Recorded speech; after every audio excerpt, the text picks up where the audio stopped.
원전 1기 수출할 때마다 1조 원 이상을 바치고 50년간 우리 독자 기술도 웨스팅하우스의 허가를 받아야 한다는 충격적인 계약 사실이 드러났습니다. 이번 계약은 윤석열 정부 시절 추진된 겁니다.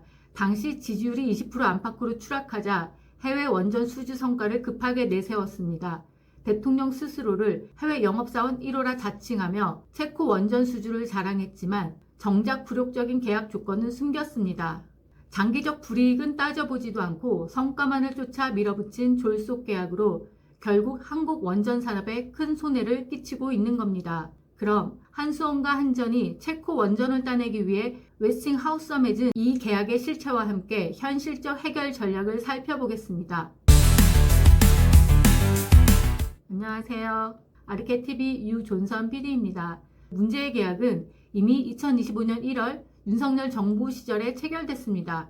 6월 4일 전자서명은 형식적 비준 절차일 뿐 실질 계약 효력은 1월에 발생했습니다. 따라서 이번 사태는 윤석열 정부가 만든 문제를 현 정부가 수습하는 상황인 겁니다. 그럼 이 말 많은 계약의 구체적인 내용을 보겠습니다. 첫째, 원전 1기 수출할 때마다 1조 1,400원을 웨스팅하우스에 바쳐야 합니다. 세부적으로는 물품 용역 구매비로 9천억 원, 기술 사용료로 2,400억 원입니다. 이게 한 번이 아니라 원전을 수출할 때마다 매번 내야 하는 돈입니다. 둘째, 이 계약은 무려 50년간 지속되는 계약입니다. 반세기 동안 한국이 웨스팅하우스 영향력 아래 놓이게 되는 구조입니다. 셋째, 우리가 차세대 원전인 SMR을 독자 개발해도 수출하려면 웨스팅하우스 허가가 필요합니다. 왜냐하면 웨스팅하우스가 원전 원천 기술 특허를 가지고 있기 때문입니다. 결국 미국 눈치를 볼 수밖에 없는 구조입니다. 넷째, 시장 분할입니다. 북미, 유럽, 일본 같은 큰 시장은 웨스팅하우스가 독점해서 우리는 중동, 동남아, 아프리카 등 이익이 적은 지역에서만 원전을 수출할 수 있습니다. 그마저도 원전을 팔면 여전히 1조 원을 상납해야 하는 구조입니다. 게다가 원전 1기당 5,600억 원짜리 보증 신용장을 끊어야 하는데 웨스팅하우스는 특별한 사유가 없어도 이를 바로 인출할 수 있습니다. 즉, 특허 사용료 시장 배제, 보증 부담이라는 3중 압박을 한수원이 떠안게 된 겁니다. 그럼 왜 원전 강국이라는 우리나라가 미국 회사에 이렇게 끌려다니게 된 걸까요? 1978년 고리 1호기를 웨스팅하우스 기술로 지으면서 우리는 기술을 배울 수밖에 없었습니다. 웨스팅하우스는 전 세계 원전의 대부분이 사용하는 핵심 설계 특허를 가진 회사입니다. 문제는 사용료입니다. 1987년에는 약 500억 원, 1997년에는 약 400억 원을 내고 기술을 썼습니다. 하지만 지금은 원전 1기마다 약 1조 원을 요구하고 있습니다.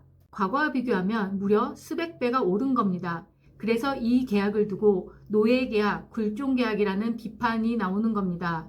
그럼 한국 원전은 완전히 독립할 수 없는 걸까요? 첫째, 우리는 한국형 원전 APR 1400을 개발했습니다. 100% 독자 기술은 아니고 미국 기술을 개량한 것이지만 UAE 바라카 원전이 이 기술로 성공해 세계적으로 인정받았습니다. 둘째, 한국은 원전 건설과 운영 능력이 세계 최고 수준입니다. 프랑스가 28조 원을 들여 12년 걸린 원전을 우리는 13조 원으로 예정대로 완공했습니다. 셋째, 차세대 원전 기술 개발이 활발합니다. SMR, 고온가스로 소듐 냉각 고속로 등 웨스팅하우스와 전혀 다른 원리의 원전들을 개발 중입니다. 이 기술이 완성되면 미국 의존에서 벗어날 수 있습니다. 문제는 시간입니다. 완전한 기술 독립까지는 최소 10년 이상이 걸립니다. 그럼 체코 원전 이익을 따져보겠습니다. 표면상으로는 26조 원에서 2조 3천억 원을 빼면 23조 7천억 원이 남습니다. 그런데 건설 지연 등의 이유로 비용이 10%만 늘어나도 상황은 달라집니다. 우리 사업을 보수적으로 시뮬레이션 해보면 기준 건설 비용을 21.7조 원에서 하지만 비용이 10%만 늘어나도 총 비용은 23조 8천억 원으로 불어나서 오히려 마이너스 1,700억 원, 즉 적자가 됩니다. 아주 쉽게 말하면 원전 하나 수출했는데 10%가 인상이 되면 순이익인 2조도 못 벌고 1,700억 원이나 하는 우리 돈이 들어간다. 그러면 아예 수출 안 하는 게 나은 셈이 됩니다. 지연에 대한 주요 리스크를 보면 첫째, 건설 지연과 비용 폭등 위험입니다. 체코 원전은 2029년 착공해서 7년 완공을 목표로 하지만 대형 원전은 국제적으로 지원이 잦아 비용이 상승하는 경우가 많았습니다. 프랑스 플라망빌 3호기도 수차례 지원 끝에 최종 비용이 초기 추정보다 약 4배로 뛰었습니다. 둘째, 유럽 안전기준의 함정입니다. 한국은 EU형 이중 경납 용기 코어캐쳐를 지어본 적이 없고 설계 변경과 주 40시간 노동 규제로 인해 공기 지연은 거의 확실합니다. 셋째, 체코의 재정 문제입니다. 올해 체코 정부 지출이 850억 유로 안팎 정도라 원전 2기를 건설할 경우 순공사비가 정부 지출의 17%인 상황이라 체코가 단독으로 감당할 능력이 없다는 것입니다. 결국 한국이 대출 제공 또는 지분 참여로 돈까지 빌려줘야 하는 상황입니다. 넷째, 체코 정부는 핵심 기자재를 포함한 현지화율을 60%까지 보장해 줄 것을 요구하고 있습니다. 이럴 경우 당연히 한국 기업의 일감과 수익이 줄어들 가능성이 있습니다. 다섯째, EDF는 한수원을 EU 집행위에 역외 보조금 규정 위반 혐의로 제소했습니다. 즉, 한국 정부의 금융 지원이 EU 규정 위반으로 간주될 수 있고 원전 6호기도 EU 승인 절차를 통과하지 못한 상태라 계약이 무효화되거나 재협상될 가능성이 있습니다. 과거 UAE 바라카 원전도 공사 지연과 추가 비용으로 적자를 기록했듯 체코에서도 같은 리스크가 반복될 수 있습니다. 그렇다면 정부는 어떤 전략을 펼치면 될까요? 첫째, 국제 특허 연대 전략입니다. 한국이 단독으로 맞서기보다는 체코, 중동, 인도 등 원전 수요 국가 기술 컨소시엄을 만들어 특허를 공동으로 관리 소유하는 겁니다. 이미 의약품 분야에서 국제 특허풀 모델이 성공적으로 운영되고 있는 전례가 있습니다. 이 방식을 원전에 적용하면 웨스팅하우스가 독점 특허를 무기로 한국을 옥죄는 상황을 완화하고 미국의 허가 없이도 합법적으로 세계 시장에 진출할 길을 열 수 있습니다.